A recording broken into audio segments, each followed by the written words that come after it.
제가 하는 그 강단이 여러분과 이렇게 가까이 있기 때문에 이런 경우는 당연히 효과가 높은 것 같습니다. 연단이 높으면 우리 청중과 또 우리 저하고 사이에 교감이 어려운데 이렇게 가깝게 서서 강의하게 돼서 좋고 연단이 났으면 좋은 것 같습니다. 정치는 바로 이렇게 자기의 눈높이를 낮추는 일이라고 생각합니다. 가장 좋은 기술은 자기의 눈높이를 낮추는 것. 유권자들과 정치의 소비자들보다 정치인들의 눈높이를 낮추고 겸손하게 그들을 섬기는 것이 제일 중요한데, 그렇게 되기 위해서는 제가 서 있는 위치가 여러분의 서 있는 위치보다 낮아야 된다고 생각합니다. 지금 이렇게 해서 할 수는 없기 때문에 지금 이렇게 서서 하게 되지만, 그래도 높은 이런 강단에서 하는 것보다는 훨씬 더 여러분하고 소통하기가 좋다고 생각합니다. 자기를 낮추는 기술이라고 생각합니다. 정치는 사랑도 사업도 운동도 다 마찬가지겠지만 정치야말로 자기를 낮추는 기술이라고 생각합니다.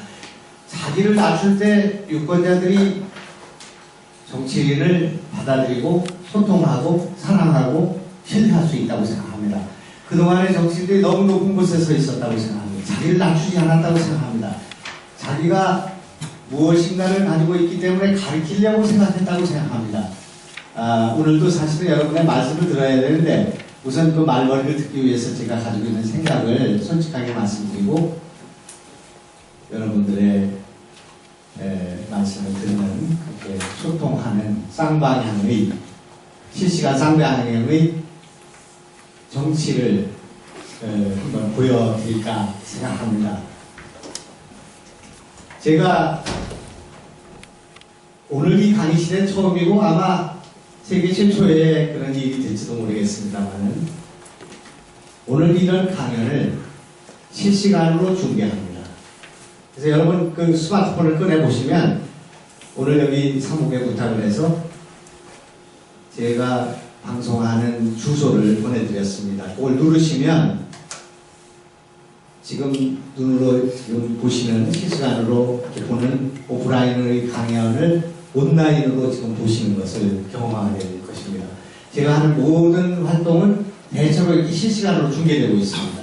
지역의 유권자에게 이것을 실시간으로 중계하는 방송을 실시하고 있습니다. 새로운 정치라고 이것을 하고 있습니다. 물론 이것을 눌러보는 사람은 미미하지만 이런 실험을 지금 계속하고 있기 때문에 지금 안산에 있는 유권자들이 국민대학 정치대학원에서 하는 제 강의를 지금 듣고 있습니다. 여기 저 뉴질랜드에서 지금 한 뉴질랜드 FTA로 제가 한 달 전인가 만났던 우리 알렉스 홍이라는 분이 여기 와 계신데 일어나실까요? 박수 한번 쳐주시죠. 여기서 뉴질랜드 오클랜드에서 사업을 하고 계신 분인데 제가 여기 오시지 않아도 알렉스 지금 뉴질랜드에서 지금 이 강연을 들을 수 있도록 조치했습니다. 중국에서 일본에서 다 이 강연 들을 수 있게 했습니다. 이것을 하는 것이 아무런 어려움이 없습니다. 아무런 장비가 필요 없습니다. 요거는 인터넷이 되는 카메라를 어제 그저께 샀습니다. 근데 실제로는 스마트폰으로 할 수 있습니다. 그래서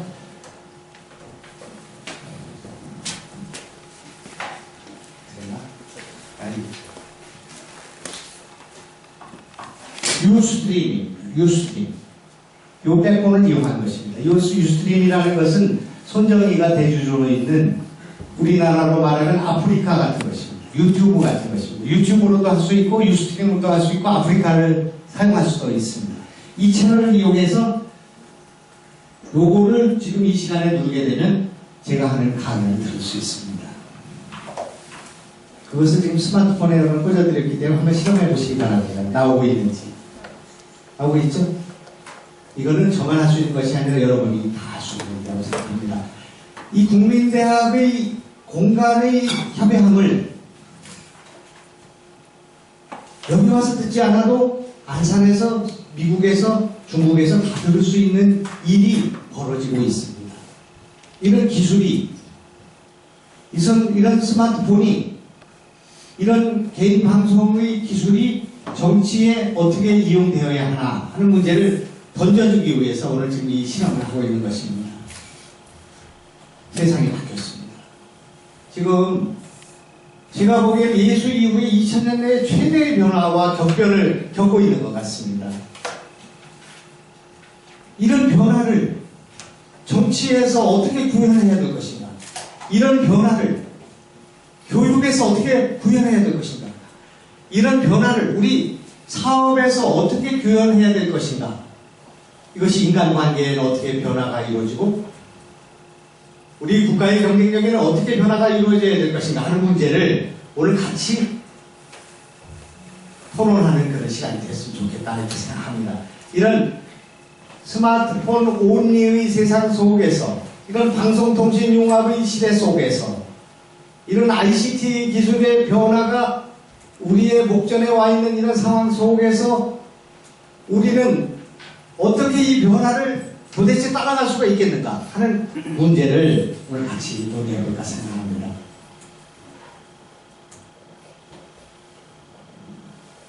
다음, 이 변화의 시기를 우리가 무엇을 할 것인가 하는 문제를 이걸로 안 되는 거지.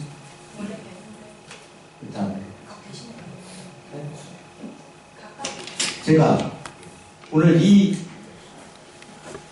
우선 우리가 교육이기 때문에 이 교육이 지금 바뀌고 있습니다. 우리가 전통적으로 하는 교육은 이런 흑판을 사용했습니다. 이 흑판에다가 백목을 사용해가지고 글씨를 쓰고 클래스를 60명 정도 나누는, 아니면 40명 정도를 나누는 교육 방식이 지난 200년 동안 진행됐습니다. 아인슈타인도 그렇게 공부를 했고 과거의 과학자들이 그런 식으로 교육을 하고 학습을 했습니다. 근데 이 학습 방식이 지금 바뀌고 있습니다. 그래서 오늘 제 강의를 제가 지금 운영하고 있는 방송국에서 만들어서 여러분들한테 먼저 보여드리고, 그러고 난 뒤에 여기서는 질문만 받는 형식으로 교육을 진행해야 마땅하다고 생각합니다. 근데 여러분도 준비가 안 돼 있고 저도 준비가 미흡했기 때문에 오늘 그것을 시연해 보겠습니다.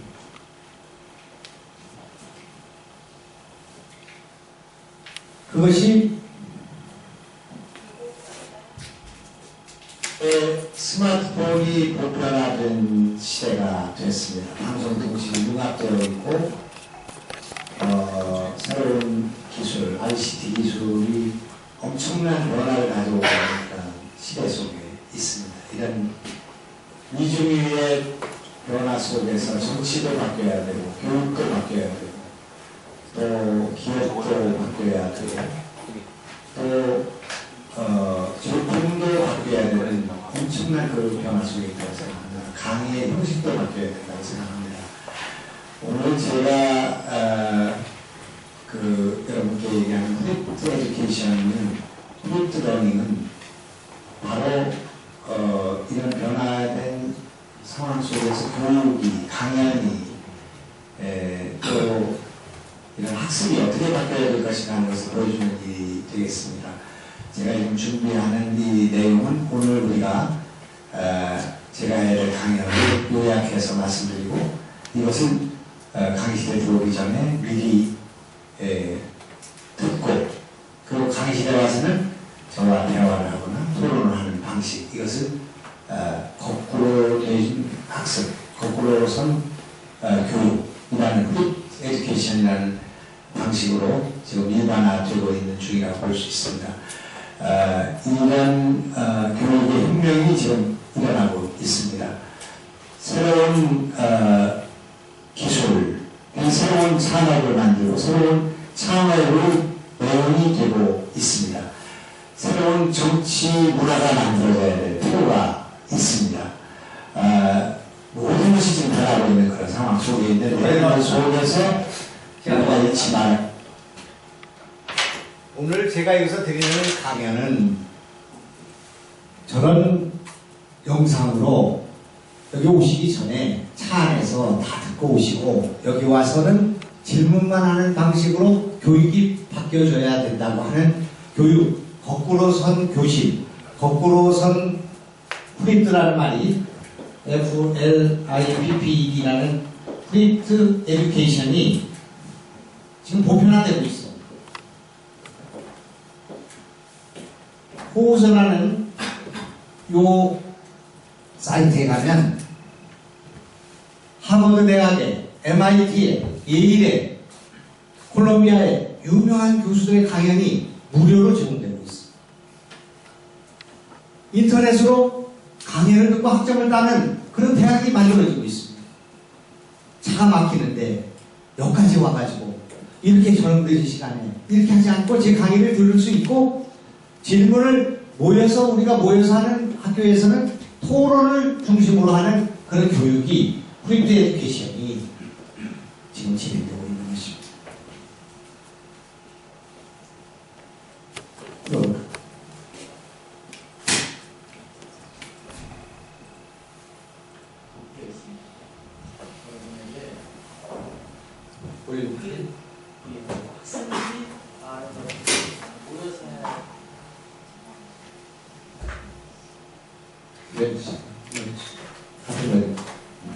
그래서 교육이 이렇게 바뀌고 있습니다.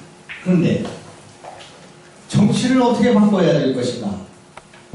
정치는 어떻게 바뀌어야 될 것인가? 하는 문제입니다. 제가 참 이상하다고 생각합니다. 정치를 전 20년을 했는데 왜 이렇게 정치인들을 싫어할까? 국민들은 왜 이렇게 정치인들을 불신하게 될까?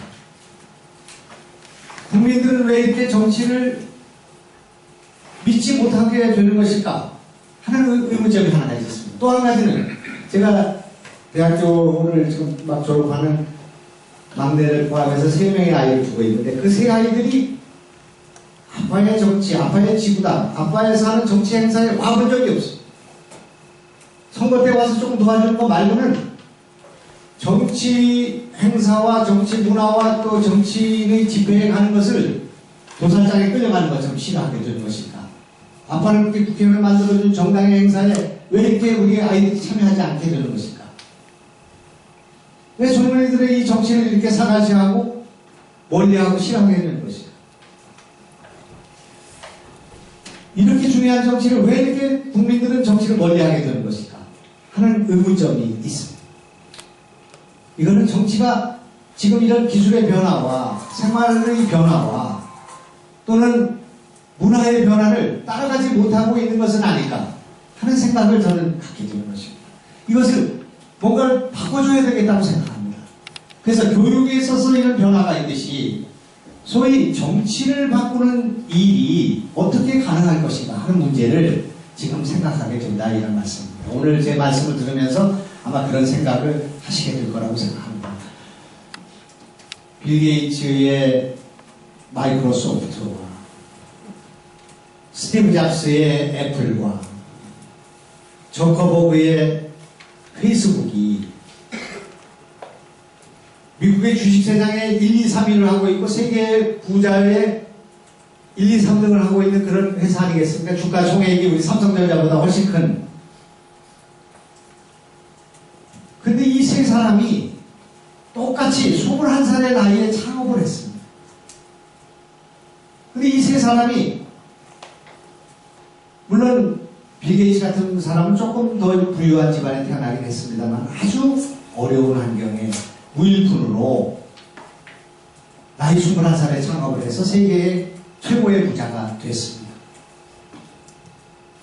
지금 이 변화 시기 속에서 우리가 뭐를 준비해야 될 것인가? 학생들은 뭐를 준비해야 되고, 지도자는 뭐를 준비해야 되고, 국가는 어떻게 뭐를 준비해야 미래를 대비할 것인가 하는 문제와 관련해서 오랫동안 제가 고민을 해왔습니다. 2000년부터 2001년에 제가 과학기술부 장관을 했습니다. 나이가 40대 초반이었어요. 그 이후에 나라가 어떻게 하면 잘 살 수 있겠는가? 나라의 신성장 동력은 어디에 있는가? 우리 국민은 뭐를 준비해야 되고 우리 국가는 어떻게 해야 되는가 하는 문제를 줄곧 고민해 왔습니다. 그래서 얻은 결론은 그 세 사람을 포함해서 세계에 지금 혁신적 기업을 하는, 그리고 성공하는 창업 기업을 하는, 그리고 성공하는 21세기를 준비하는 길은 한 가지 키워드로 모아지는구나 하는 생각을 갖게 됐습니다. 그래서 제가 만든 용어입니다. 창조적 상상력이라는 말입니다. 상상력은 imagination, 이 상상력은 시장에서 검증되고 현실에 적용할 수 있는 상상력, 몽상이 아니라, 공상이 아니라 시장에 검증될 수 있는 상상력, 생산적인 상상력, 그 상상력을 크리에이티브 이미지네이션이라고 이름을 붙였습니다. 이거는 뭐 지금은 많은 사람들이 쓰고 있습니다만은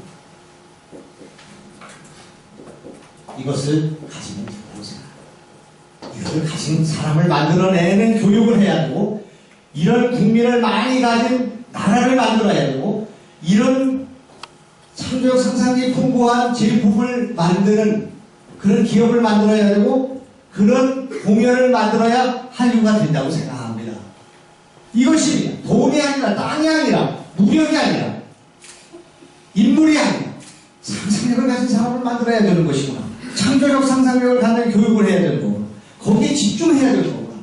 창조적 상상력에게 도가니를 만들어야 되는 거구나. 한반도는 창조적 상상력의 그런 코리도가 되어야 됩니다.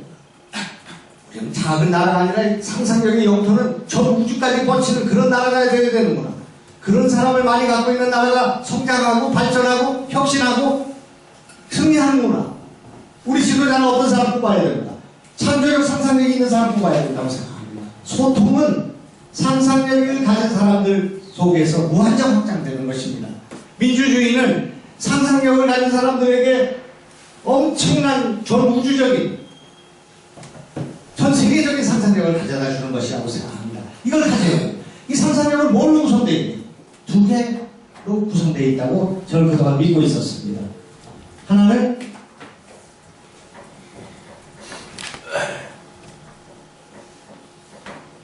이거 좀 닦아주면 좋을 것 같은데, 하나는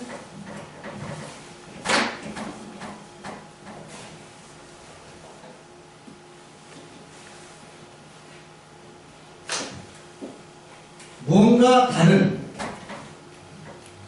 something different, 뭔가 다른 우리의 말이 중국과 달라 하늘을 차지하게 됩니다.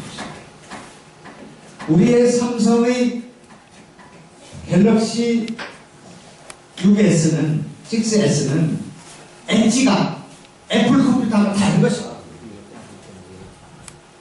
우리의 TV 모니터는 다른 모니터하고는 다른 컵으로 만들어져 있는 것이죠. 달라야 됩니다. 저는 시집을 10권을 쓰고 시집을 2000편을 시를 발표했는데, 제가 쓴 시는 단 한 편도 2000편의 시 가운데 똑같은 시가 하나도 있을 수가 없어요. 만약 A라는 시가 있고 A-라는 시가 유사한 시라고 한다면 시로서의 존립의 가치가 있다고 생각합니다. 제가 쓴 시는 다른 사람이 이 나라 안에서 아니면 전 세계에서 썼던 어떤 시와 달라야 해요. 서브젝티브. 창조는, 창조적 상상력은 다른 데서부터 출발하는 거라고 생각합니다. 두 번째는, 이것은 첫 번째 일이어야 됩니다. 남의 것을 따라가는 아류가 아니라 do you first 해야 된다고 생각합니다. 창조는 최초에 도전하는 일, 다른 것을 찾아서 나가는 순례이고 최초에 도전하는 일이어야 된다고 생각합니다. 지금까지 이렇게 생각했습니다. 근데 최근에 내가 여기를 하나 더 붙였습니다. 프랙티컬한 파워를, 이걸 실행력이라고. 아무리 좋은 아이디어를 가지고 있고 최초의 생각을 갖고 있다고 생각합니다. 실천에 옮기는 힘이 있어야 된다고 생각합니다. 이 세 가지를 가진 인간이 미래를 대비할 수 있습니다. 이 사람이 창업하면 성공할 수 있고, 이런 사람을 많이 가지고 있는 사람이 부고강병하고 이런 사람을 신입사원으로 뽑는 회사가 성공할 수 있다. 이렇게 생각합니다. 이것이 21세기 변화를 이끄는 일이라고 생각합니다. 나라의 지도자는 창조력, 상상력이 발랄한 사람 뽑아야 돼. 다른 사람과 생각이 다른 사람 정치를 뽑아야 되고 최초에 도전하는 사람 뽑아야 되고 실행력 있는 사람 뽑아야 된다고 생각합니다. 그런데 저거를 어떻게 우리는 갖출 수 있겠는가에 대해서 또 생각하게 됐어요. 그래서 제가 얻은 결론, 오늘 강의의 주제,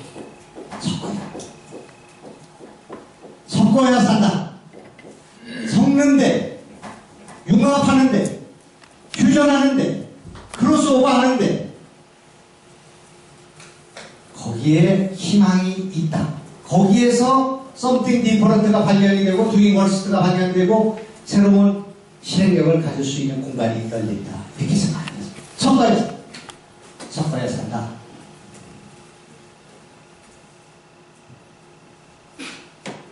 제가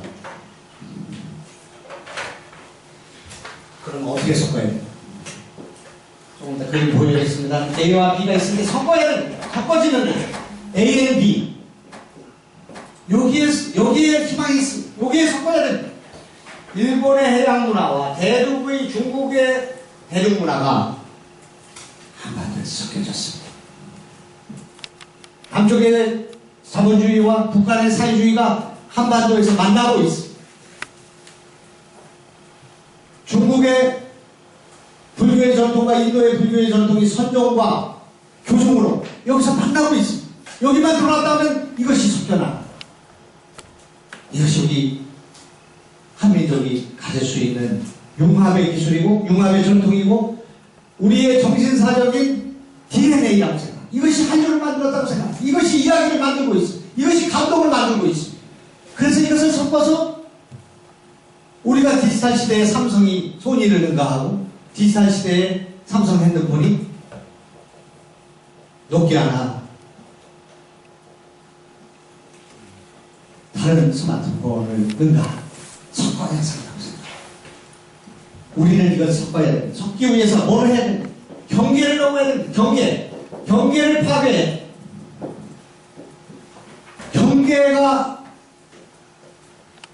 경계를 주목해야 됩니다. 그 경계의 그곳에서 새로운 문화가 장르와 기술과 기술이 프릭션을 일으켜서 마찰을 일으키면서 그 상상력의 공간을 무한적으로 확산해 준다고 생각합니다. 제가 어제 화개장터를 갔다 왔습니다. 화개장터는 경상도의 문화와 전라도의 문화가 만나고 있습니다. 그 음식이 만나고 있고 언어가 만나고 있고 그리고 물산이 만나고 있고 사투리가 만나고 있습니다. 기수지역이라는 것이 낙동강 물이 흘러서 강원도에서 시작해갖고 물이 흘러가지고 어디로 들어가냐면 부산 앞바다로 들어갑니다. 그것을 바다와 강이 만나는 지역을 기수지역이라고 합니다. 그 기수지역에는 민물고기와 바다에서 사는 고기가 많습니다. 캄차카반도의 냉기류와 오츠크해에서 발생한 난기류가 만나는 한맹전선이 만나는 그 지역에 난류와 한류가 만나는 지역에 고기가 난류의 고기와 한류의 고기가 그 경계가 중요합니다. 비디오아트라는 것이 생기기 시작했습니다. TV가 생기기 시작하고 비디오아트가 생기기 시작했을 때 이것은 미술과 연결했습니다. 그래서 새로운 장르가 생겼습니다. 그것이 백남준의 비디오아트. 요즘에 제가 금융위원회 정무위원회에 있는데 핀테크라는 것이 있어요.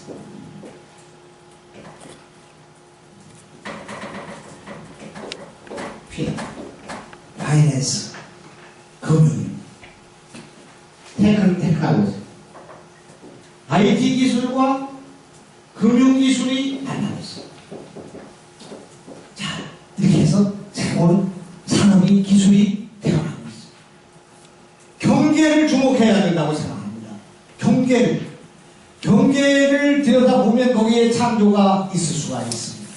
그래서 우리는 상상력을 만들기 위해서 경계를 의식적으로, 조직적으로, 만들어야 된다고 생각해요. 경계를 만들어야 된다고 생각해요.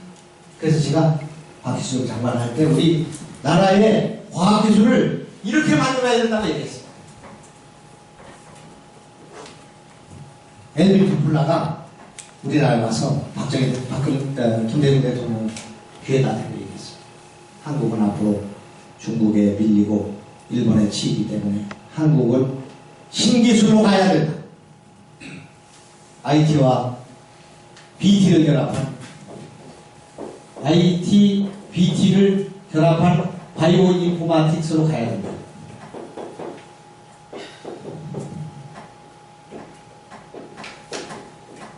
생명공학과 IT 기술인 정보기술을 합친 바이오 인포마틱스로 가야 된다. 안 된다고 얘기했습니다. 제가 과학기술 장관인 제가 그건 안 된다고 얘기했습니다. 그래서는 우리가 살 수 없다고 얘기했습니다. 그래서 저는 뭐를 얘기했냐? 전통산업과 소위 굴뚝산업과 신기술에 그때 당시 6가지 IT, BT, NT, SD, ET, CT 이 신기술을 결합해야 된다고 얘기했습니다. 한국과학기술의 대계를 만들어놨습니다. 우리는 전통산업의 과학기술 융합한다. 그때 융합이라는 말도 없을 때였습니다. 통섭이라는 말은 아예 없었을 때였습니다.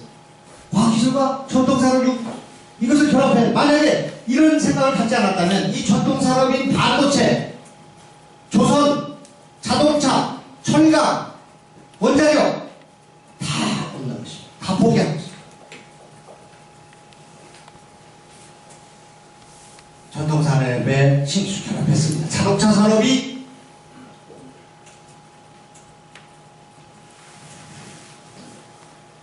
기계산업이 아니라 철판산업, 텔레마티크스라는 말이 그때 있었습니다. 텔레코뮤니케이션의 텔레와 오토마틱스의 오늘 합친 텔레마틱스입니다. 그때 당시 이 전자산업을 하고 있다 얘기했습니다. 지금 전기차는 엔진이 없습니다. 기어에다가 배터리를 얹어서 가는 것입니다. 조선공업이 철판을 잇는 농적공업이 아닙니다. 거기에 통신, 환경, 안전, GPS 첨단 산업이 다 들어있기 때문에 그것이 지금 우리의 경제력이 되어 있어요. 이것이 없었으면 두 번의 경제위기를 어떻게 넘길 수 있었겠습니까? 그래서 전통산업과 신기술 융합해. 이 경계를 우리가 포기해서는 안 되고 경계에서 뭔가를 찾아야 된다고 생각해요. 여러분이 창업을 한다고 생각한다면 나는 뭐에다 뭐를 붙여야 이것이 융합을 해야 될 것인가 하는 생각이 듭니다. 그래서 제가 그때 우리나라는 과학기술을 정보통신 이거 같은 겁니다. 정보통신에 뭐를 붙여야 되냐? 문화예술 부지. 과학자들은 문화예술을 이해해. 문화예술은 과학을 이해해. 피아노가 아담 이브 시절부터 있었던 악기가 아닙니다. 300년밖에 되지 않았습니다. 피아노가 개발되지 않았다면 쇼팽이 있을 수 없습니다. 베토벤이 나올 수 없습니다. 과학기술이 상입니다. 그렇기 때문에 문화예술을 하는 사람들은 과학기술의 변화를 이해해야 된다. 과학기술을 하는 사람은 문화예술을 이해해야 된다. 이렇게 생각했습니다. 지금은 제가 10년 후에 생각을 바꿨습니다. 과학기술의 문화예술의 생태환경을 결합하는 트리플 아셀로를 주장하고 있습니다. 오늘 강연이 다른 길로 가기 때문에 여기서 그치겠습니다.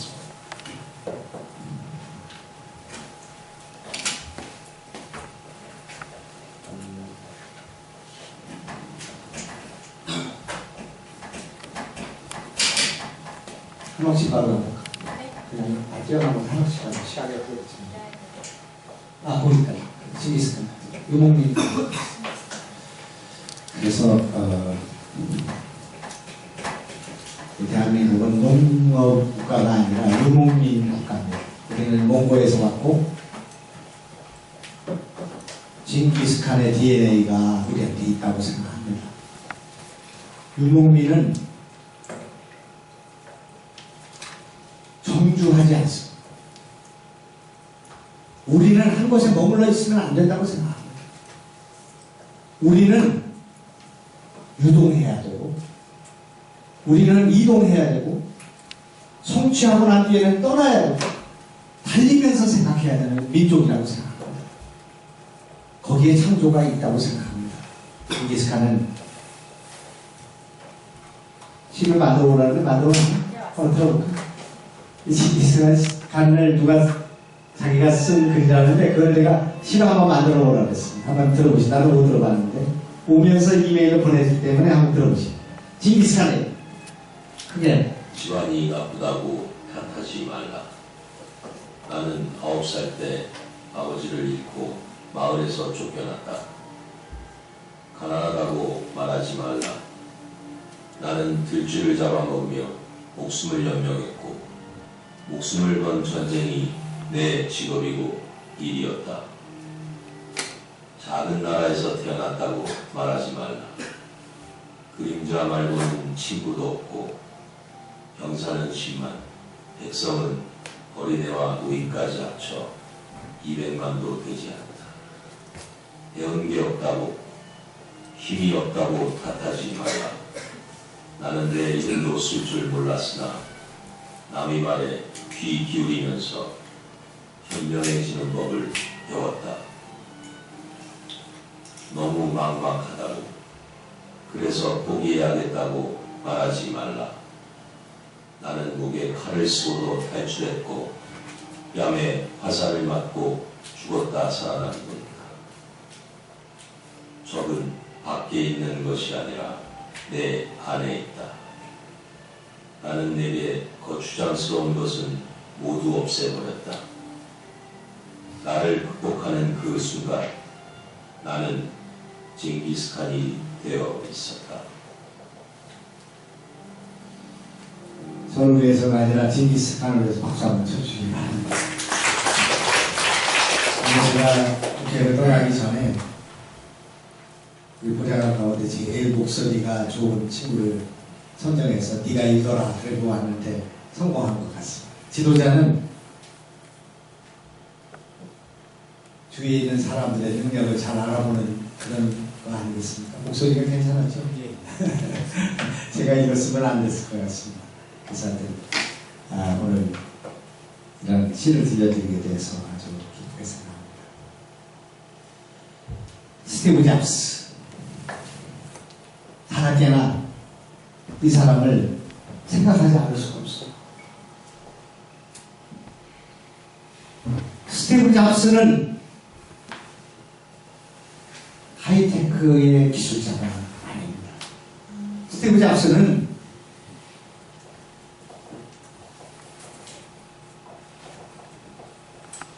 아무도 대학 이름을 기억하지 못하는 대학에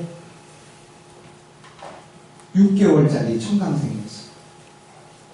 하이테크를 이해할 교를도 경험도 지식도 없었어요. 그는 하이테크의 그런 존재가 아니라 하이터치, 하이 컨셉의 인간이었어요.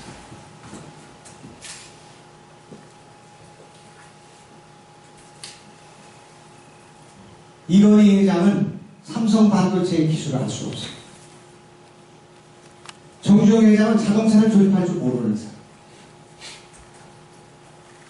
컨셉이 중요한 것이, 하이 컨셉이 중요한 것이.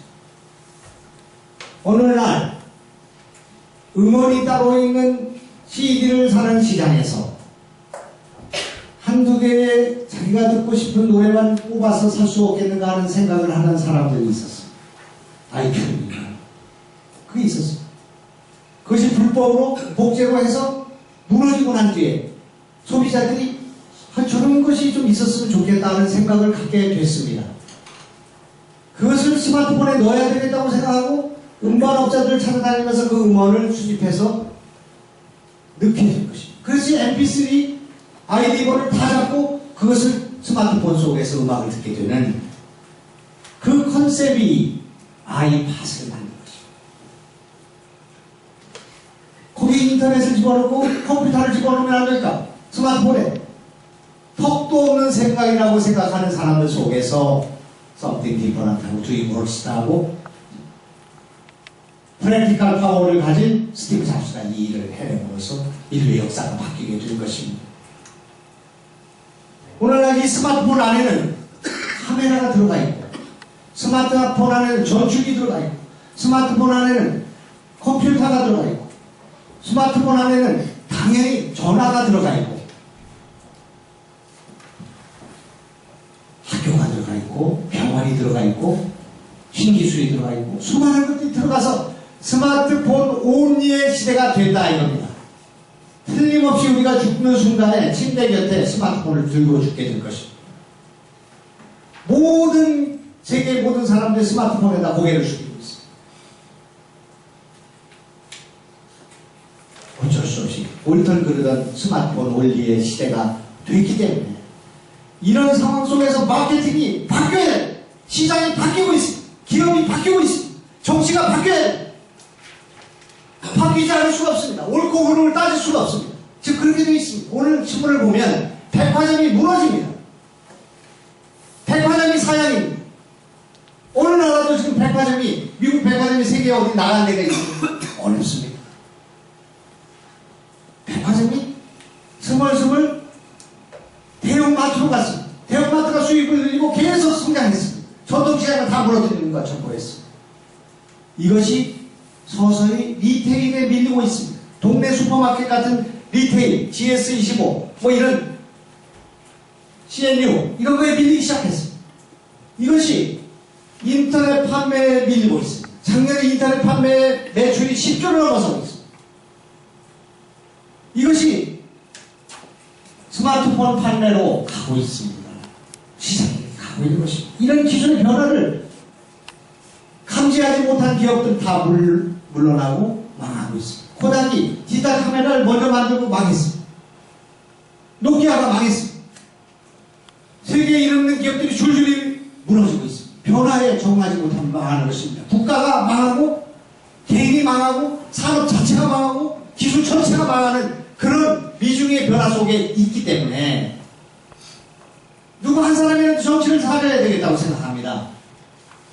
우리 정치권에 누군가 한 사람이라도 정치를 살리고 이 변화를 타고 가야 된다고 생각합니다. 뭔가를 바꿔야 된다고 생각합니다. 이렇게 주야장창 싸우고 있을 때가 아니라고 생각합니다. 이 변화가 정치에 있다고 생각합니다. 먹고 사는 문제라고 생각합니다. 이 컨셉. 이 컨셉을 어떻게 가져야 될 것인가? 아주 쉬운 방법이 있습니다. 컨셉은 어디서 오는가? 컨셉은 사람을 들여다보면 거기에 컨셉이 있습니다. 스티브 잡스는 애플은 IT 기술에 인문학을 결합한 것이다. 이렇게 말하고 있습니다. 주커버그도 마이크로소프트 인문학의 책을 손에 놓지 않는 인문학, 인간의 무엇인가, 인간의 마음은 어떻게 생긴 것인가, 인간의 정서는 하이타치는 어디에 있는가, 거기서부터 컨셉이 온다고 생각합니다. 컨셉을 갖는 그 대범한 인물을 만드는 일이 필요합니다. 제가 여기에 10년 전에 정치에서 낙선을 해가지고 제가 치과의사인데 치과의사를 10년 동안 안 하던 상태에서 내가 가지고 있는 컨셉을 가지고 병원을 만들어 봐야 되겠다 생각해서 8개의 병원을 만들었습니다. 그 중에 제가 오늘 시간 2가지의 병원. 제가 만든 병원은 이 세상에 있는 어떤 병원과도 달라야 된다. 도잉 헐스트. 최초의 병원이야. 그리고 그것은 섞여야 산다는 창조력 상상력의 구현물이어서 말을 이렇게 들으니까 창조력 상상력이 뭔가 잘 이해가 안 되시는 분들도 저 사례를 보면 딱 저런 거구나 이 생각하시죠.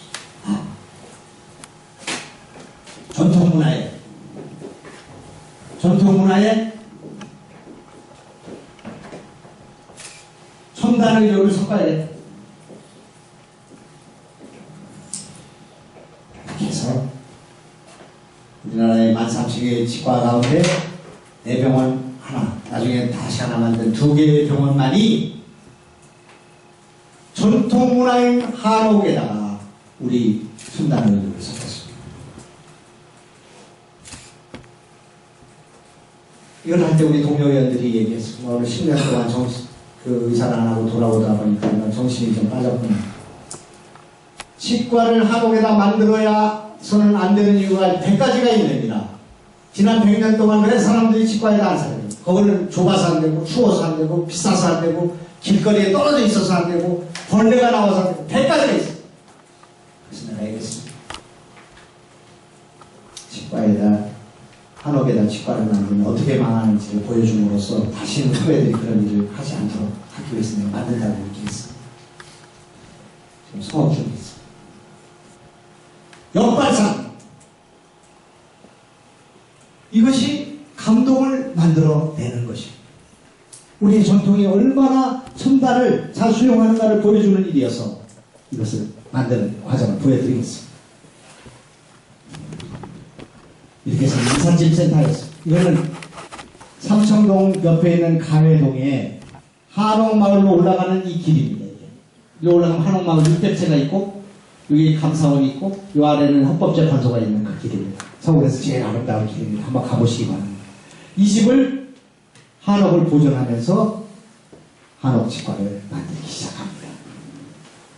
이렇게 만들어졌습니다. 이거는 병원의 대기실이고 여기는 정원이고 여기는 대기실이 있습니다. 진료를 하고 있습니다. 김상경의 아내가 된 아가씨라는 여자 의사입니다. 이 병원의 이름은 1926년도에 순종의 장례식 날 60만세 사건이 있던 날 순종의 어가가 지나가는 사진, 이게 순종의 상영, 나라를 잃은 국민들이 서울 시내에 나와서 울고불고 하는 상황에서 한글로 된 최초의 간판이 발견됐습니다. 제가 발견했다 이런 말씀. 물론 치과의학사에 좀 나왔던 사진이긴 한데 제가 이걸 그래픽으로 가져왔습니다. 그래서 해의 아래 항합니다. 박난집입니다. 이해 박난. 요거 틀니의 로고 같이 생겨 있습니다. 그래서 우리 치과에는 이해 박난집 그렇게 말했습니다. 스토리텔링.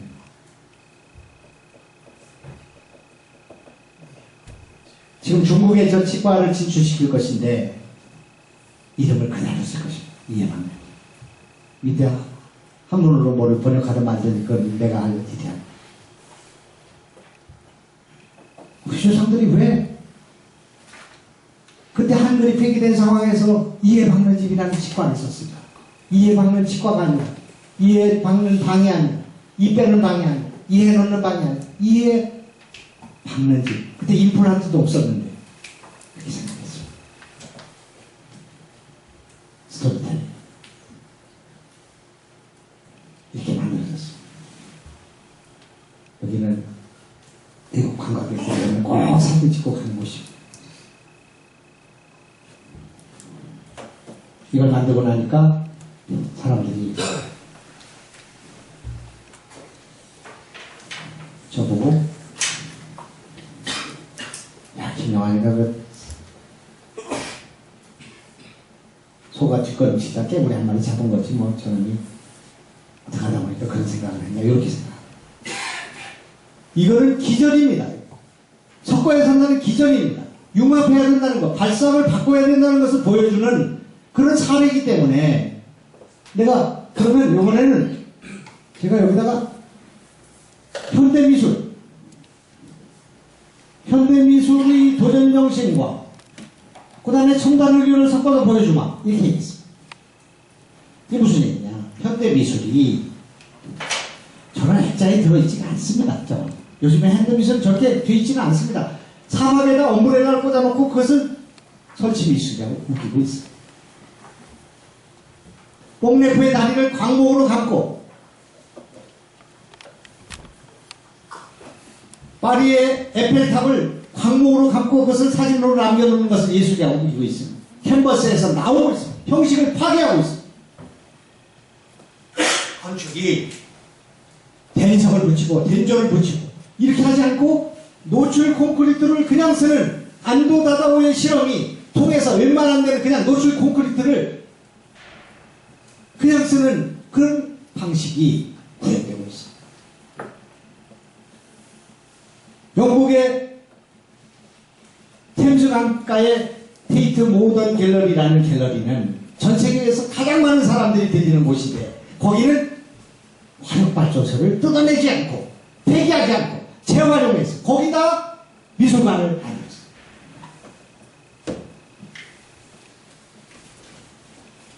파리에 무슨 미술관이지? 파리. 인상파들이 제일 많이 가는 빈센트 반 고흐의 그림을 포함한 인상파들의 그림이 있는 그 미술관. 루브르관. 미술관. 좀 이따 찾아봐요. 인터넷에. 그거는 전철역, 북철역을 바꿔서 만들었어요. 뜯어내지 않고 버리지 않고 하는 것입니다. 그래서 제가 이런 공간을 찾았습니다. 안산에 이 고가 8m 정도 되는 디스코 나이트 클럽이 불이 나서 뜯어내는 이 스티로폼을 뜯어내는 데만 1억이 들어가는 그런 철근이 나와 있고 막 해가지고 5년 동안 방치되어 있는 공간을 찾아냈어요. 제가 만든다. 이걸 가지고 창고형 병원을 만들어요. 이거 이름을 제가 붙였습니다. 창고형 병원. 처음에 걱정했습니다. 창고형 병원에 와서 진료받으면 무슨 내가 짐짝이 되는 거 아니냐 이렇게 생각할까봐 고민을 했는데 그거보다 더 적합한 말이 없었습니다. 창고형 병원을 만들었습니다. 이렇게 생긴 곳이었어요. 이것이 5천만 원 들여서 뜯어내고 여기 스티로폼 그대로 있고 철근이 나와 있고 철근 그대로 나와 있고 노출되어 있고 뭐 도저히 상상도 할 수 없는 이런 곳이었어요. 그 치과를 만들기 시작했습니다. 방영 처리한 것입니다. 이 쥐파먹은 것은 다 불난 자리이기 때문에 이것은 디스코 나이트 클럽이 불난 자리를 만든 것이다 라고 스토리텔링을 경한 설치미술이라고 제가 웃기 시작했습니다. 여기 칸막이는 전부 공장에서 쓰는 아시바예요. 그리고 이 형광등은 전부 공장에서 쓰는 형광등입니다. 바닥은 노출 콘크리트 이렇게 천을 까지 모노림을 까는 것이 아니라 그냥 노출 콘크리트, 노출 배관 그냥 둔 것입니다. 칸막이를 전원 블라인드를 쳐야 되는데 블라인드를 지나면 자동으로 하려면 8m로 하려면 1억이 들어가는데 돈이 어디 있습니까? 고민했습니다. 구멍이 뚫린 블록을 옆으로 세워서 블록 블라인드를 만들었어요. 세계 최초이자 아무도 흉내내지 못한 블록 블라인드를 만들었어요. 블록 블라인드에 구멍을 뚫고 빛이 누여서 밤에 오후 4시, 5시가 됐을 때 이 빛이 통과되면 블라인드 효과가 없기 때문에 고민했는데 오후에도 빛이 통과가 되지 않는 것을 알게 됐습니다. 나를 위해서 블록을 만들어 놓은 것 같습니다. 이렇게 만들었습니다. 안에서 밖이 보이지만 밖에 있는 빛이 차단되는 것입니다. 이 등은 용접할 때 쓰는 등. 카세타에 가지고 들어가는 등입니다. 무슨 얘기인지 아시죠? 이동용 등. 이건 엄청난 디자인이 된 것처럼 생각하는데 한 개에 몇백 원 안 나가는 그런 것입니다. 이렇게 만들었습니다.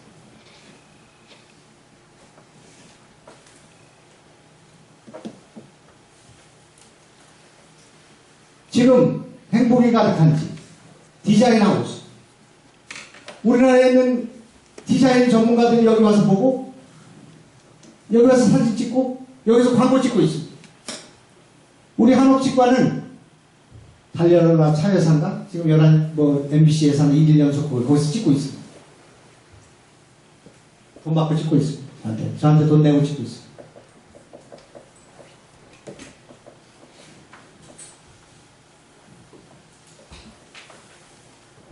미술관 안에 치과를 집어넣기도 하고 도서관 안에 치과를 집어넣기도 하고 카페 안에 치과를 집어넣기도 하고 그렇게 다 통합시켰습니다.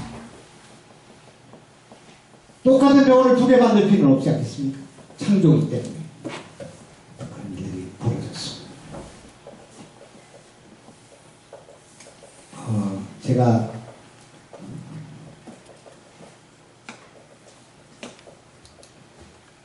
우선 말씀의 요지를 좀 드렸습니다. 저는 인정을 준비해볼까? 인정. 저는 충청북도 괴산군 청천면이라는 아주 시골에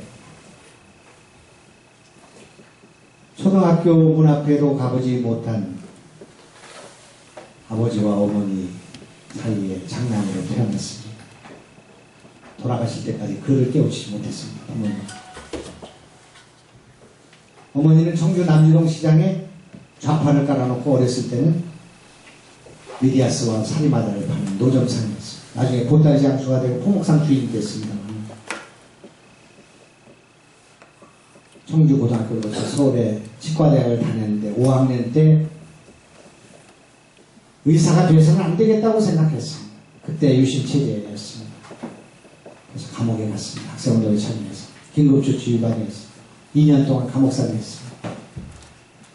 나오고 1980년 대학교 5학년으로 복학을 했는데 전두환 대통령, 전두환의 5.17 광주 계엄 학대가 있었습니다.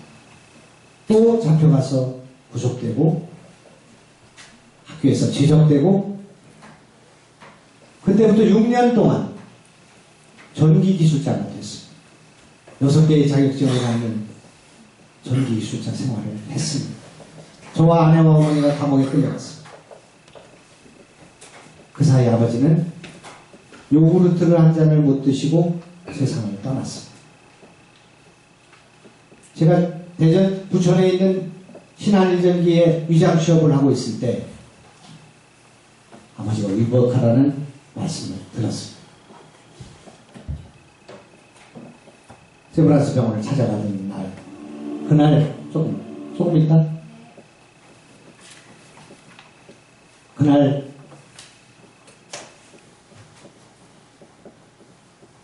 심장마비가 5번 오는 날이었습니다.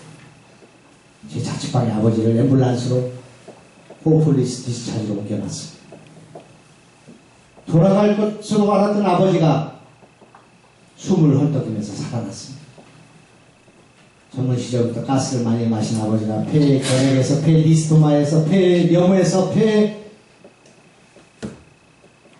암으로 폐기종으로 돌아가시는 20년 동안 병상에 누워서 똥오줌을 받아냈습니다. 돌아가실 때 몸무게가 38kg이었어요.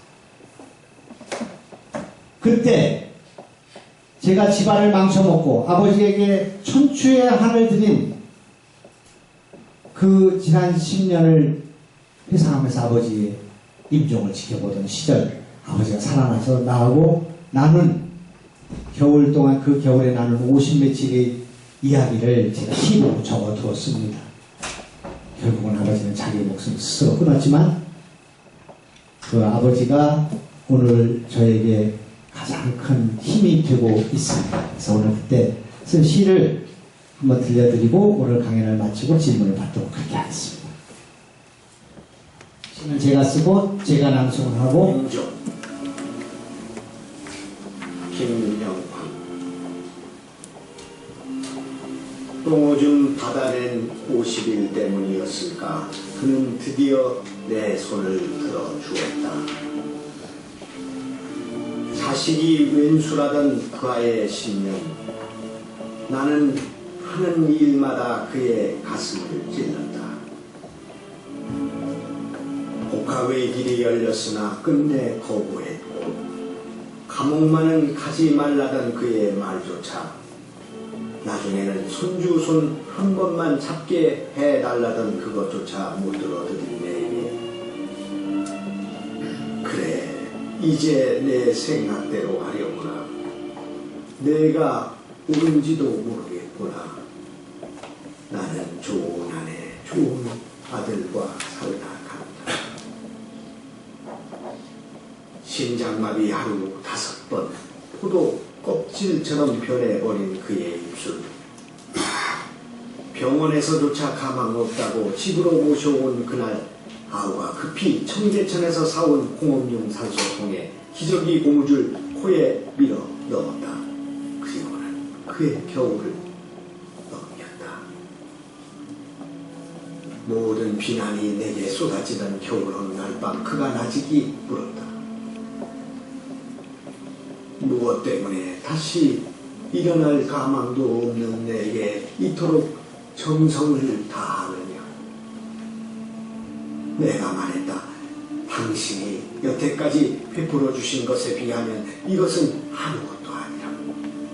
저의 운동이라는 것이 힘없고 약한 이웃에 대한 사랑으로부터 시작된 것이 아니고, 만일 당신이 일찍 저희 곁을 떠나가길 내가 바란다면 나의 앞으로의 삶은 무엇이며 지나온 우리의 삶은 얼마나 잘못된 것이냐. 미어질 것 같은 당신에 대한 죄스러움을 위해서라도 오래 사셔야 한다고. 그는 말없이 눈물을 흘렸고 그날 밤 잠든 내 손을 잡고 당신 손으로 옷을 빼고는 내 곁에 영원히 누웠다. 이제 그토록 원하던 복학도 결혼도 하고 잠든 아이들 곁에 누우니 어둠 속에서 그가 내 곁에 와 함께 눕는다.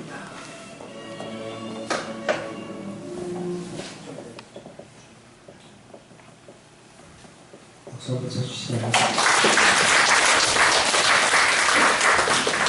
제가 시간이 충분치 않았기 때문에 다 드리고 싶은 말씀을 드리지 못했지만 핵심은 다 전달했다고 생각합니다. 혹시 질문이 있으시면 질문을 해주시면 말을 이어가도록 하겠습니다.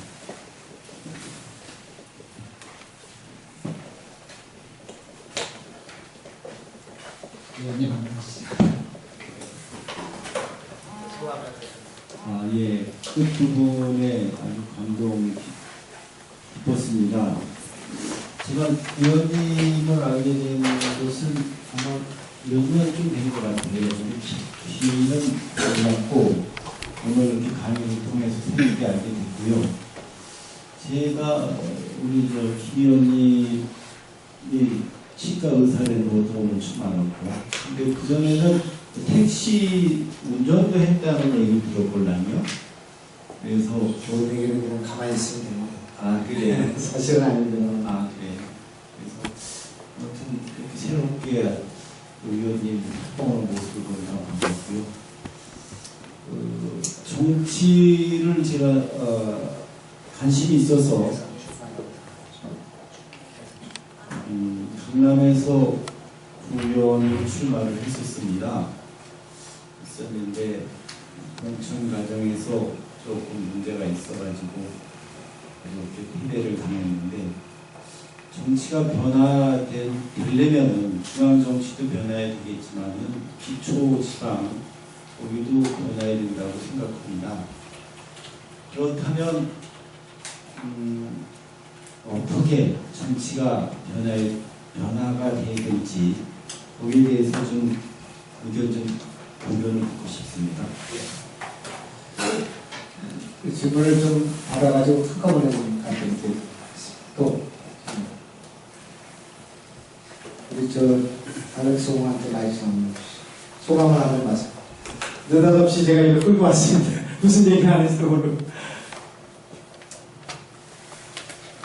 인사 좀 하시고 무슨 일 하시는가? 네. 저는 여기 잡을 자격이 있는지 없는지 잘 모르겠는데요. 저는 20년 전에 대한민국을 떠나서 현재 뉴질랜드에서 20년째 살고 있습니다. 그리고 정치는 진짜 전혀 잘 모르고요. 한국 정치 잘 모르고 뉴질랜드 정치도 잘 모르고 있습니다. 평범한 소식인데 뉴질랜드에서 저희 경제인이라고 그러나요? 그냥 뉴질랜드에서 살고 있는 한국 사람들이 모인 단체가 있는데 거기에서 저 김 의원님을 처음 뵀습니다. 지난달인가요? 이제 처음 뵀고 갑자기 좀 마이크를 주시고 질문 하나 드리면 한국 정치는 관심은 많습니다. 해외에서 있으면은 이제 그런 얘기들 많이 들으셨는지 모르겠는데 한국에 있을 때보다 진짜 정말 그 대한민국을 더 많이 생각하게 되고 그래서 애국심이 없던 애국심이 이제 생기게 되고 그런 과정을 지나고 이제 나이가 좀 후반이 되면서 정치에 이제 조금 더 관심을 갖게 뭐 얘기를 하는데요. 이제 마이크를 주셨으니까 한번 그 정치에 대해서 한번 의견을 드린다면 의원님이 지금 계신 데가 지금 이제 야당에 계시니까 모두 다 공동구매하시겠지만 앞으로의 다음 됐고 이런 이게 좀 정치가 너무 민감해가지고 그래서 그런 거 좀 굉장히 조심스러운데 한국에서는 어떻게 제가 될까요? 발언을 어느 수위까지 해도 되는지 안 되는지 정말 제가 한국도 안 잡혀갑니다. 예, 제가 제일 정말 걱정된 질문 드리고 싶었는데요. 의원님 처음 뵀을 때 사실 이거 질문 드려도 될까 말까 하는 그때 그게 있었는데 그게 이제 제가 한국에 이제 출입국을 하잖아요. 출입국을 하다가 제 주변에 이제 뉴질랜드에 같이 사는 이제 교포를 하고 대화를 하다가 이제 그런 얘기를 해요. 정치 얘기가 이제 물론 나올 경우도 있고 나오다 보면은 여권을 뭐 이렇게 하는 분도 있고 야권 얘기하는 분도 있고 그러다 보면 야권에 이제 하다 보면 정부 쪽을 비판하는 얘기를 하게 되는데 지금 비판을 했다가 댓글을 만약에 자기가 지금 달았단 말이에요. 그 댓글을 다른 게 좀 지나치게 좀 세게 비판했다.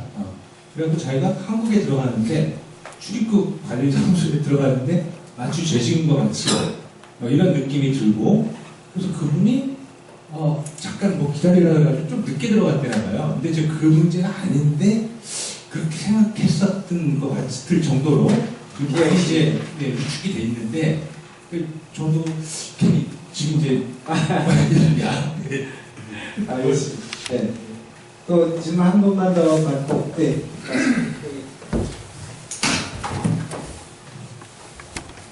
배우 차승원입니다. 지금 좋은 말씀 해주시고 색다르게 변화를 많이 하시는 것 같은데 정치의 변화를 어떻게 해주실 건지 하고 지금 현재 정당 정치에 대해서 가지고 있는 생각을 좀 듣고 싶습니다. 우선 우리 강남구에서 오신 우리 말씀은 뭐 중앙정치든 지방정치든 다 바뀌어야 된다고 생각합니다.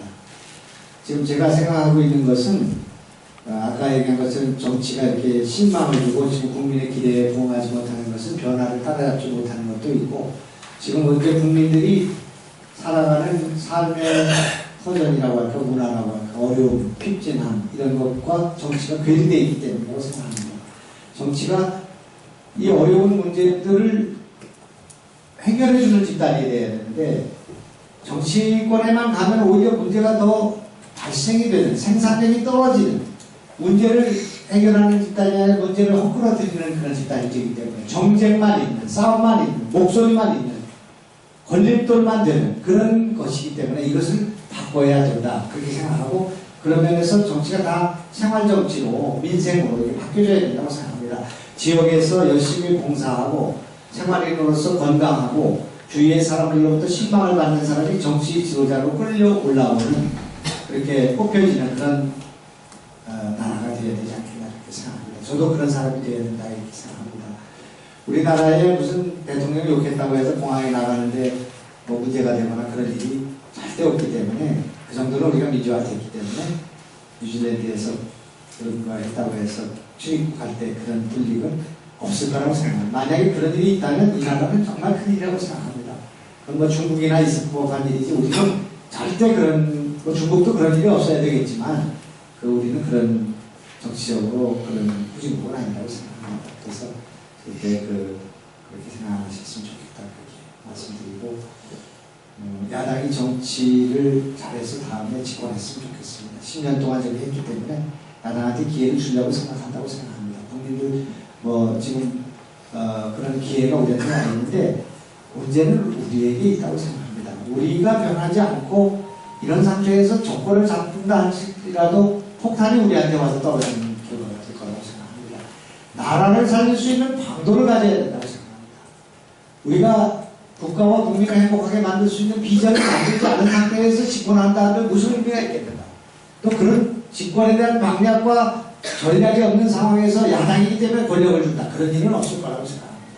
그래서 정말 문제는 우리 안에 있다고 생각합니다. 아까 징기스칸의 얘기처럼 우리를 개혁하는 일이 필요하다고 생각하고 우리가 국민의 소리를 잘 듣고 이 문제를 해결하기 위해서 노심초사하고 방법을 만들어내지 않는 한 집권이 어렵다 생각합니다. 그런 면에서 야당의 변화가 필요하다고 생각하고 정쟁을 줄여야 된다고 생각합니다. 그리고 여당과 야당이 힘을 합쳐서 나라를 잘 이끌어갈 수 있는 방안을 강구해야 된다고 생각합니다. 그런 면에서 좀 야당의 다른 목소리를 내고 있습니다. 저는 이제 할 만큼 했고 또 나라를 위해서 국민을 위해서 뭔가 존경받는 정치를 되고 싶습니다. 그래서 좀 욕으로 넘어오면 안 있더라도 쓴소리를 하고 있습니다. 또 당이 잘못 갈 때 그거에 대해서 비판도 하고 견제도 하는 그런 역할도 하고 있다는 말씀드리고 그런 면에서 정치가 뭔가 크게 변해야 되고 야당과 여당이 경쟁을 하되 그것이 국익을 위해서는 하나로 통일되고 또 변화의 그런 물꼬 속에서는 하나로 뭉쳐지면서 민족이 분단되어 있는 상황 속에서 민족의 통합, 국민의 그 단결, 통합 그리고 우리 민족이 생존하고 번영할 수 있는 방향에서 기여하는 그런 정치가 돼야 된다. 그렇게 저는 생각하고 있다 이런 말씀드리겠습니다. 제가 몇 년 전에 대통령 후보 선거에 나갔습니다. 우리 당에. 제가 낙선하고 난 뒤 얼마 안 되고 차지했는데 결과는 어떻게 됐냐면 예선에서 탈락했습니다. 근데 그때 제가 과천과학관 앞에서 출정식을 했습니다. 그 출정식 영상을 조금 보여드리겠습니다. 이걸 보여드리는 건 제가 잘났다 하는 그런 뜻이 아니라 정치가 이렇게 바뀌어야 된다고 저는 생각합니다. 이 퍼포먼스 하나가 지난 70년 동안 이 나라 정치가 얼마나 바뀌지 않은가를 보여주는 사건이라고 생각합니다. 그래서 한번 우선 영상을 한번 보여드리겠습니다.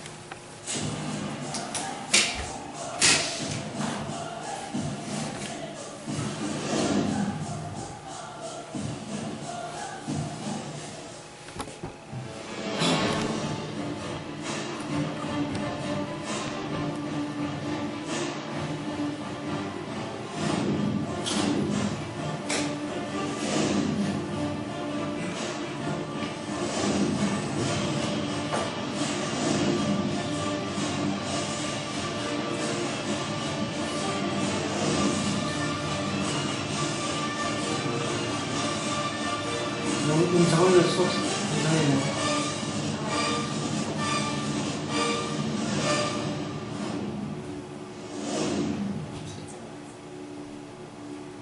영상인데 아무거나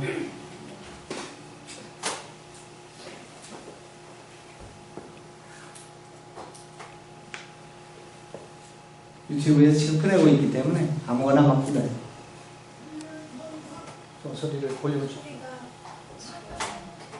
소리가 더 안 나와?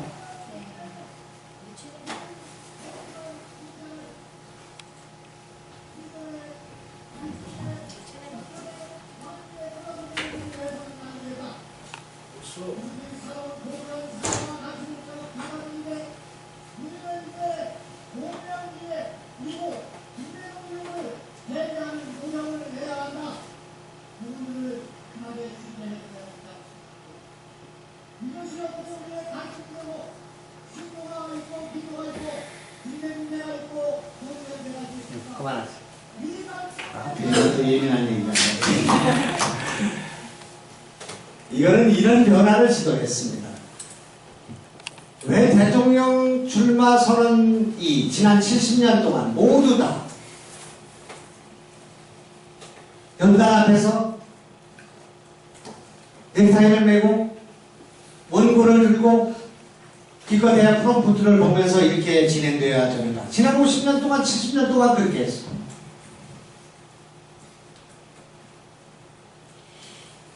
청바지를 입고 연단을 뛰어오르고 헤드셋을 끼고 헤드셋을 끼는 순간에 두 발의 자유와 두 손의 제스처. 오늘도 이거 쓰니까 하나를 못 쓰잖아요. 제스처.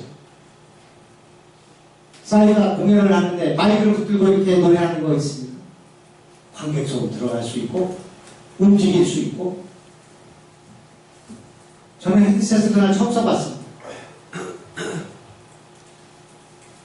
이미 음악이 공연이 다른 곳에서 다 하고 있는데 정치만 바뀌자고 이걸 붙들고 마치 신주단지처럼 이렇게 움직이고 연단에서 1m를 움직이지를 못하는 이런 답답한 정치가 계속되고 있습니다. 왜 원고를 갖고 얘기를 해야 합니까? 자기가 대통령 선거 나가는 사람이 자기의 소신과 전략과 비전을 30분, 1시간 동안도 얘기를 못하는 사람이 어떻게 대통령이 된다고 생각합니까? 원고가 없었습니다. 프레젠테이션 했습니다. 다 그렇게 하고 있지 않습니까? 기업이 상품 성전을 그렇게 하고 있지 않습니까? 청바지 입고 노동하는 현장에서 그냥 가서 대선 후보 선언하면 된다고 생각합니다. 그날 비가 왔습니다. 비가 맞으면서 했습니다. 사람들한테 상큼한 감동을 줬습니다. 물론 결론은 위해서 달라이지만 내가 할 역할은 다 했다고 생각합니다. 정치인의 포스터가 지난 70년 동안 전부 정면을 바라보면서 배시 웃는 것입니다. 이것을 영어로 바꿔놓는데 70년이 걸렸어요. 제 포스터가 그랬어요. 그 포스터를 바꿔놓는 순간에 사람들이 얘기했습니다. 야, 저 포스터 쓰면 속도 떨어진다고. 변화가 그렇게 어렵습니다. 다 바꿔야 된다고 생각합니다. 그런 형태도 사고도 문화도 다 바꿔야 된다고 생각합니다. 그런 바꾸는 속에서 우리가 희망이 생긴다 이렇게 생각합니다. 변화를 하지 않는 것은 죄악이라고 생각합니다. 변화하지 않는 것, 이 시대에 변화하지 않는 것은 죄악이라고 생각합니다. 좋은 방향으로, 선 방향으로, 역사의 방향으로, 진보의 방향으로, 그리고 우리 조국이 번영하는 방향으로 바뀌어 나가는데 정치가 가장 큰 역할을 해야 된다고 생각합니다. 젊은이들한테 일자리를 줘야 된다고 생각합니다. 이것보다 더 중요한 일은 없다고 생각합니다. 젊은이들이 연애도 못하고 결혼도 못하고 취업도 못하고 그래서 애도 못 낳는 이런 나라를 선진국이라고 그렇게 말할 수 있겠습니까? 우리 기성세대의 책임이 있다고 생각합니다. 정치인들이 정말 책임져야 될 일이라고 생각합니다. 그 일을 위해서 매진해야 될 거라고 생각하고 저는 그렇게 생각하고 있습니다. 오늘 그런 내용을 지금 갖고 왔는데 다 오늘 말씀 못 드리겠습니다.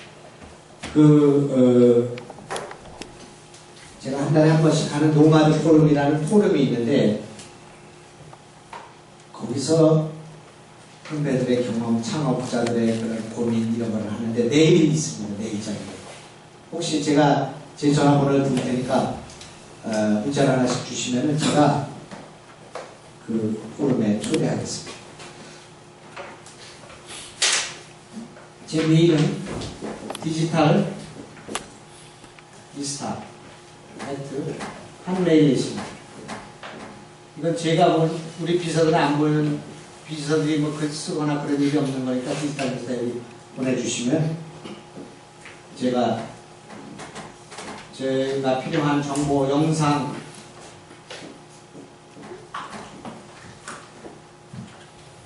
우리 방은 784에 5020인가? 네. 여기도 전화하시면 언제나 제가 도와드리겠습니다. 제가 안산의 지역구입니다. 안산의 세월호 내일 모레 2주기인데 참 세월호 유가족들한테 미안합니다. 너무나 죄를 많이 짓고 저희 같은 사람들은 아주 가슴 아프게 지난 1년 동안 지냈습니다만 가족들이 거리에서 농성을 하고 단식을 하고 천막을 치고 하는데 저는 거기를 가지를 못했습니다. 저는 국회의원들이 장애로 나가는 것을 반대하는 입장이거든요. 저는 거기에 가지를 못했습니다. 너무 죄송하게 생각하고 그분들도 너무 아쉽게 생각할 거라고 생각합니다. 그 유가족 가운데 10명의 시신이 아직 찾아지지 9명인가요? 찾아지지 않은 채 진도 앞바다에 있습니다. 가족들이 지난 겨울이 오기 전에 인양을 중단해 달라는 기자회견을 한 적이 있었어요. 집에서 그 텔레비를 보다가 눈물이 쏟아져 내렸습니다. 자기 남편의 시신을, 자기 자식의 시신을 진도 앞바다에 내려놓고 그것을 인양하지 말아달라. 다른 해경들의, 다른 해수부들의 죽음을 막기 위해서 그런 기자회견을 하는 사람들의 심정이 얼마나 아플까 하는 생각을 갖고 제가 함자고 이루지 못하던 그날 밤 새벽 4시에 쓴 시 한 편을 우리 세월호 가족들을 위해서 이 자리에서 한번 여러분께 들려드리겠습니다. 정말 국민들의 사랑을 받았던 가족들이 고립되고 또 국민들이 참 힘들어하고 하는 것을 지켜보면서 이럴 수도 없고 저럴 수도 없는 고통의 순간 속에서 그 결단을 내려준 그 순간만은 그분들에게 정말 고맙다는 말씀을 드리고 싶었습니다. 그래서 그 시를 한번 보여드리고 제 강연을 마치도록 그렇게 하겠습니다.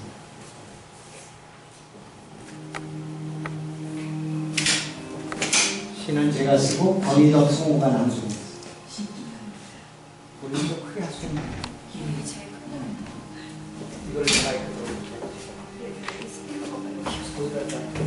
그리움의 반주를 타고 겨울바닥에서 기분이 갔던 힘겨운 유형을 주문합니다. 어느 봄날 호련히 우리가 들어간 내 남편과 아이들의 수색을 한꺼번에 중단합니다. 그날 어둠 속에서 부둥켜 하는 사람만을 인양하고 실종자를 실종합니다. 차마 혼자 사는 상실을 원하지 못해 서로의 손을 맞잡은 그들은 이제 이 겨울바다의 한꺼번에 내려놓습니다. 뜬 눈의 밤이 평생의 벗이 되었습니다. 알 수 없이 문 앞에 수없는 그리움 겨울바다와 함께 인연합니다. 떠나보내고 살아 불타는 사랑을 영원히 간직하게 되었습니다. 다시는 세월의 파도에 그대들을 흘려보내지 않기 위해 실종자를 실종합니다. 실종은 결국 불멸이 되었습니다.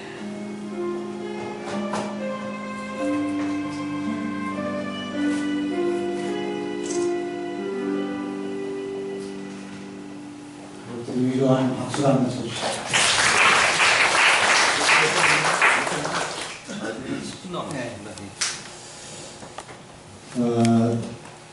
정말 표현을 4번이나 하게 됐습니다. 그리고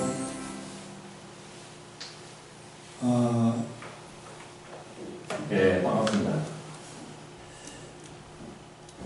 예, 제가 지난 2주일 정도 미국 몇 군데 북한이 인권과 관련해서 방송에 갔다 왔다.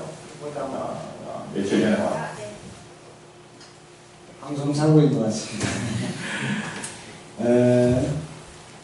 이제 젊은이들의 일자리를 구해주는 일을 해야겠다 생각합니다. 1년 임기가 남았기 때문에 물론 이제 다음에 선거에 또 나가서 어떻게 되는지 모르겠습니다만 그 나한테 허용한 1년 동안 제가 해야 될 일은 젊은이들에게 뭔가 희망을 줘야 되겠다고 생각했습니다. 그래서 그런 포럼도 하고 그런 노력을 하고 있습니다. 젊은이들은 무진장한 가능성이 있다고 생각합니다. 젊은 그 자체만으로도 가능성이 있다고 생각합니다. 그런 용기를, 그런 희망을 심어줘야 되겠다고 생각합니다. 그런 도전의식을, 징기스칸과 같은 그런 도전의식을 심어줘야겠다고 생각합니다. 제가 그렇게 살아왔고 또 그들도 그렇게 살 수 있다고 생각합니다. 첫째, 제가 지금 말씀드린 이 세 가지로 젊은이들의 생각을 바꿔줘야 되겠다고 생각합니다. 우리는 전통적으로 산업공상의 사고방식을 갖고 있습니다. 선비들, 공무원들, 이런 농사를 짓는 사람들, 기술쟁이들, 장사치들, 이게 산업공상이었습니다. 지금 세상에 가장 뛰어난 사람들이, 수능 1등급의 사람들이 의사와 변호사와 공무원과 교사가 되는 나라가 잘 살 수 있는 나라가 되겠습니다. 의사와 변호사가 지난 100년 동안 다 1억 불도 벌어오지 못하는 이 나라, 수능 1등급들의 영어 실력이 국제통상에서, 무역에서, 창업에서 아무것도 쓰여지지 않는 그런 의사와 변호사의 지난 40년 동안 인재들이 거기에 가는 의사방국, 변호사방국, 판사방국, 고시방국에 이 나라가 잘 될 수 있겠습니까? 이제는 안정된 직장을 구하겠다고 교사를 하기 위해서 재수를 하고 삼수를 하고 그리고 공무원을 하겠다고 10대인 100대인이 되는 나라가 잘 될 수가 있겠습니까? 머리 좋은 사람이 과학자가 되고 머리 좋은 사람들이 창업자가 되고 머리 좋은 사람이 개척자가 돼서 이걸 바꿔줘야 되겠다고 생각합니다. 이 화살표를 상이 중요하고 공이 중요하고 농이 중요하고 사가 중요하다는 생각으로 바꿔주는 인재의 대혁신이 일어나지 않는 한 어렵다고 생각합니다. 교육을 바꿔줘야 된다고 생각합니다. 스티브 잡스가 만약 공무원 시험을 보고 그 사람이 미국의 법조인이 되고 의사가 되고 교사가 되었다면 오늘의 미국이 어떻게 됐겠습니까? 수능 1등급을 빼놓고 나머지를 가지고 세계 제조업 6대 강국이 되고 수능 1등급을 다 빼놓고 세계 11번째 경제 강국이 된 이 나라가 수능 1등급들이 수출을 해서 국가의 경쟁력을 높이고 GNP를 네 번째, 세 번째로 끌어올리는 역할을 해야 되는 거 아니겠습니까? 제가 의과대학에 법과대학에 가서 강의하면서 늘 이런 얘기, 의사망국이다, 이 나라. 의사들이 외국에 나가서 돈 벌어온 거 하나만 들어봐. 신약 하나 만든 거, 의료기술 만든 거, 의공학 만든 거, 의료기기 만든 거 하나만 있으면 들어보라고 내가 얘기했습니다. 누가 손들었어? 이명래 고향인데. 비아그라를 포함한 신약 5개가 현대산업체를 능가합니다. 왜 우리가 그걸 못한단 말입니까? 우리가 IT 강국인데 소프트웨어가 없습니다. 제조업 강국인데 원천 기술이 없고, 그래서 일본의 부품 소재 여기에 250억 불씩을 갖다 주고 있습니다. 메모리 반도체 강국인데 비메모리 반도체의 수입액이 메모리 반도체를 능가합니다. 과학기술 강국인데 원천 기술이 없고 기초과학이 없습니다. 이거를 극복해야 된다고 생각합니다. 이거를 극복할 수 있는, 지금 도전할 수 있는 기회가 우리한테 있습니다. 제조업에다가 첨단 기술을 붙여야 되고, 과학기술에다가 기초과학을 붙여야 되고, 하드웨어에다가 소프트웨어를 붙여야 되고, 그리고 제조업에다가 부품 소재를 붙여야 된다고 생각합니다. 장사, 상업, 판다는 것은 최고의 기술. 왜 산업공상의 저걸 무시합니까? 그래가지고 나는 희망이 없습니다. 팔아야 됩니다. 할 수 있는 능력을 기르고, 세일즈 하는 것, 마케팅 하는 것, 이것이 제일 중요한 것입니다. 어느 회사에 만드는 사람이 중요하고 관리하는 사람이 중요합니까? 파는 사람이 중요한 것입니다. 판다는 것은 종합적인 것입니다. 인문학적인 것입니다.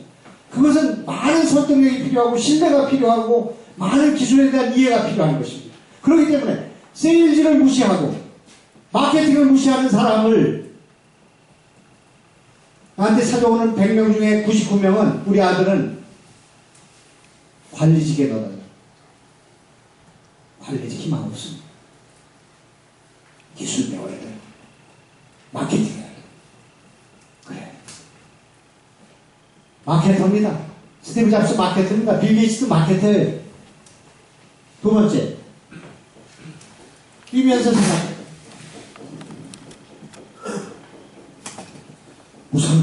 우선은 뛰어야 돼. 우선 취직해야 돼. 우리 젊은이들은 어디 가나 200만 원 미만 정도 되는 기업은 수입은 보장되어 있습니다. 사람을 구하고 있습니다. 사람을 찾지 못하고 있습니다. 우선 들어가야 됩니다. 들어가서 중소기업에서 들어가서 기술 쌓고 다음 도약을 준비해야 된다고 생각합니다. 그래서 우선 취업하고 후에 더 좋은 직장을 옮겨가는 노력이 필요하다고 생각합니다. 그 다음에 세계로 가야 돼요. 글로벌, 제가 한 달에 한 번씩 그 포럼에 외국에서 성공한 우리 옥타 무슨 한 사람들을 모셔오고 있어요. 어마어마한 거 아닙니다. 우리 삼겹살을 가지고 아카사카에서 일본 사람들한테 삼겹살을 먹이기 시작했습니다. 일본 사람들은 구워 먹는 문화가 없고 삼겹살을 먹어본 적이 없어요. 어디에 착안합니다. 일본에 라면집에 가고 일본에 일식집에 가면 닭강 2개 쭉 주고 3개 쭉 주고 그거 가지고 돈 받고 하는 건데 우리 식문화는 그냥 주는 거 아닙니까? 아카사카의 돈장에 가면 우리 쌈밥집에서 주는 큰 그 도자기 위에 야채가 듬뿍 씌여 있어. 일본 사람 놀라 자빠졌어. 일본에서 히트를 쳐가지고 일본에 11개의 매장을 갖고 있고 빌딩을 짓고 있어. 이사집센터를 하기 위해서 북경을 간 코나폰이라는 회사 다 인터넷 본장이고 다 찾아보면 다 나와 있습니다. 인터넷에. 그 젊은이가 페리 분류를 연구해냈어. 대전에서 인천까지 페리로 오고 거기서 부산까지 페리로 가고 페리에서 또 시모노스키까지 가는 이 분류를 만들어서 1,000원 매출을 만들었습니다. 40대 초반. 나가야 된다고 생각합니다. 엄청난 기회가 널려있어요. 베트남에, 중국에. 여기 나들이 화장품 방판을 하던 안봉락이라는 젊은이가 충청도 산골의 젊은이가 여기서 사업이 어려우니까 나들이 화장품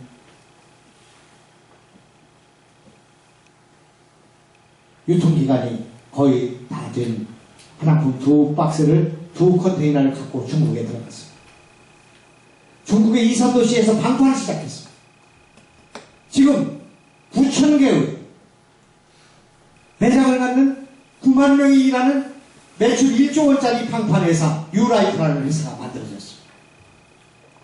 수도 없는 성공 사례를 내가 데려다가 젊은이들한테 보여주고 할 수 있다는 것을 보여주고 한국의 젊은이들이 그에 못지않은 도전을 하고 있어요. 상상도 할 수 없는 젊은 장사꾼 핀테크 칸타빌레라는 그 사람들한테 악기를 가르쳐주는 음악대학을 나오면 어디 갈 데도 없는 사람들을 전부 악기를 대여해주고 음악을 가르치는 회원이 10,000명이나 되는 그 회사 창업했어요. 딜라이트라는 보청기 회사를 만들어서 보청기를 무료로 주는 그런 사회적 기업을 만들어 성공했어요. 쉐어하우스를 만들어서 지금 43채, 올해 안으로 200채가 되는 쉐어하우스를 만드는 사업을 하고 있어요.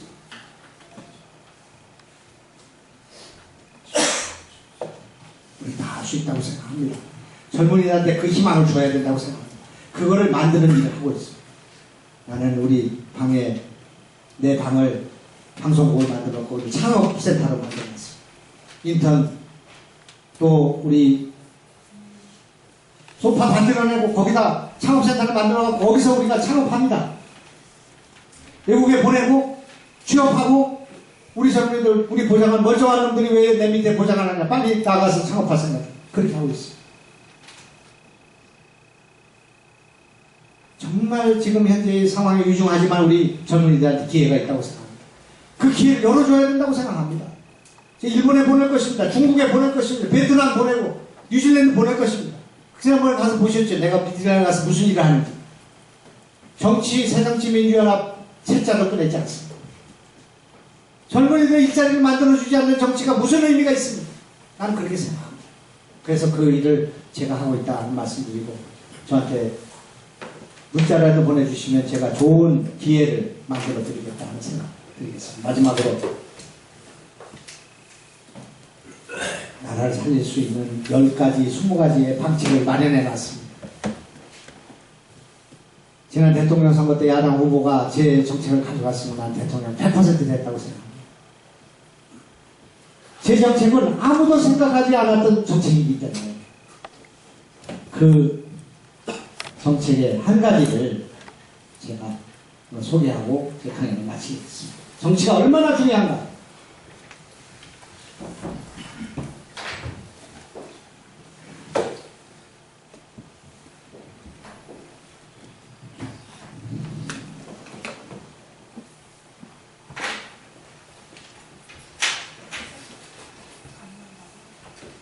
북한에다가 남한공단을 만들었습니다. 그게 개성공단입니다. 개성공단이 오늘 6만 명의 북한 노동자들이 일하고 있습니다. 그런데 그 공단이 북한에 있음으로 해서 여러 가지 불안한 요인이 생깁니다. 삼통 문제부터 시작해서 여러 가지 문제가 생깁니다. 그래서 저는 10년 전부터 남한의 북한공단을 만들어야 된다라고 주장하고 있습니다. 북한의 남한공단이 아니라 남한의 북한공단을 만들어야 된다고 얘기하고 있습니다. 남한의 공장을 짓고 북한의 노동자들이 내려와서 일하고 올라가는 공단을 만들자 이겁니다. 어디다 만듭니까? 여기가 강화도인데 강화도 북단에 거동도라는 섬이 있습니다. 여기는 해주에서 15분 거리밖에 되지 않습니다. 아침에 와서 일하고 저녁에 가도 되고 월요일날 와서 일하고 금요일 가도 됩니다. 남한 영토이기 때문에 거기다 공장을 차리는데 아무 문제가 없어요. 원산지 표시도 문제가 없고 전력을 넣는데 문제 없고 기숙사 짓는데 문제 없습니다. 여기에 철원이 있습니다.